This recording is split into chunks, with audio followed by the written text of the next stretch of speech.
who was in a position in the legislature went to school as a result of his family being organized labor, was sponsor and supporter of some of the most anti-worker legislation that there is.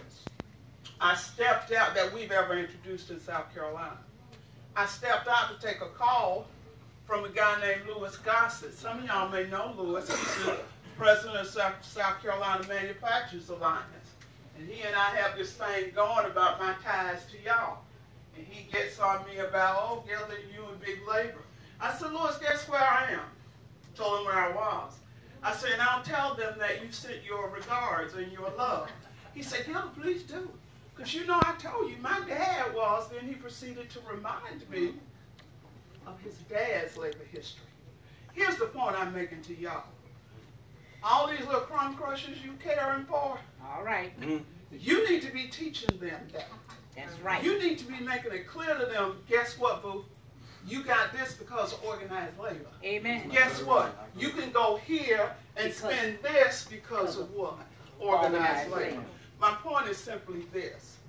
What we have got to learn to do, whether labor or otherwise, is to stop pointing fingers, to stop looking to others, to do that which we refuse to do for ourselves. Does that make sense? Yes, it does. And I'm telling you, the only point I'm saying is, it ain't no big deal. I ain't asking you for no revolution. I'm asking you to start in your circle. Start with your family and friends, explaining to them what the union means for your household. So when they're out there, as they will be one day, and they get into these positions where they can make or break anything worker related, they won't be confused. Like Bill said, you know, and I'm sorry, a whole lot of us are confused. And y'all have heard me many years talk about how confused some of us are. So, Donna, you wanted to add something. Yeah, and you said a lot of it, Gilda, and not to disagree with my friend George, I'm Donna DeWitt, and I'm doing this for personal privileges. I'm staff, not a delegate. But let me just take up for these young people, George, this millennial. The millennials want to be engaged. But as baby boomers, as a lot of this room is, we've worked ourselves to death to give the young people what we think they need. And we ask them what they need, and then we tell them what they should do. They're going to learn it from you as union leaders. Let me tell you that we have some millennials in this room, and I know you can engage them. We have a new staff person who is under 20, and she has followed me around all of my life, and I finally wrote a letter for one of my groups. They wanted me to write a letter. And I wrote it and said, you know, it's not what we teach them. It's not what they're saying to us as young people. It's what they see us do. Amen. And when I took her to meetings and she asked questions, they didn't care if I came back. They really liked what she had to say. And I learned that she had learned from me just being with me.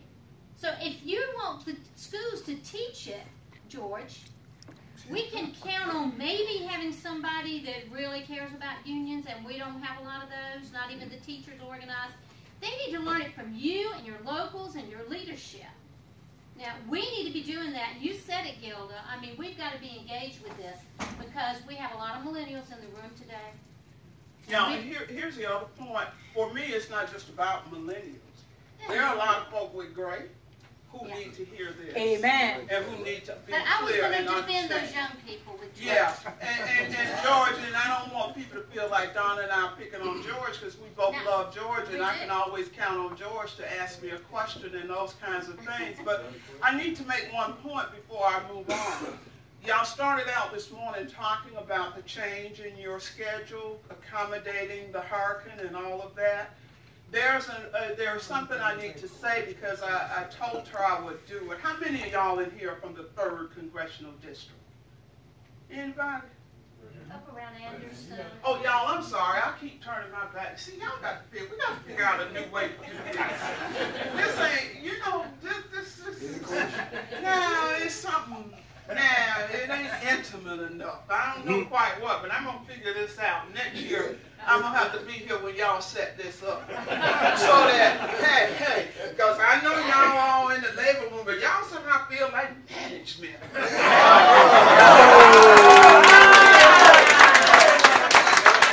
Go ahead, Gilda. Hold it, girl. Hold it. What you say? Uh-oh. Hey, how much y'all want to bet it won't be like that next year? All right. No, but seriously, y'all. Seriously, y'all. I'm sorry. Please ask me to come back next year. Okay, but here's my point. If you're not in the third, and we got one in the third, we've got a candidate. Who? Mary Garrett. Oh, two in the third. All right. Brother and a sister. Here's what I need y'all to know. And here's what they want you to know. Mary Garrett is running in the 3rd Congressional District against Jeff Duncan. Mary was on her way, she and Bill, on her way down here to say hey to y'all, to ask you for your support and your prayers and your money. And she was convinced not to by Aaron and me last night, because I told her, honey, don't you come down here. You know, people are trying to, this weather, who knows what Irma is going to do? She's a woman after all, right? Irma ain't gonna do So that. you stay up there. I'll say something for you. I'll tell the people that you are running, so I want to make sure you understand that in the 3rd Congressional, I was about to say the 2nd and stealing somebody's thunder, I'm not going to do that, but in the 3rd Congressional District, we've got a strong candidate who is good on issues, who can win, if we forget about the labels and actually start talking to people about issues.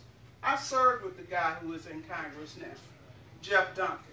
I don't think Jeff is the best person to lead that district. So I would ask y'all to please support Mary, to send her contributions, and I would remind you also of what the point that was made this morning about how many times has the oppressed had more money than the oppressor.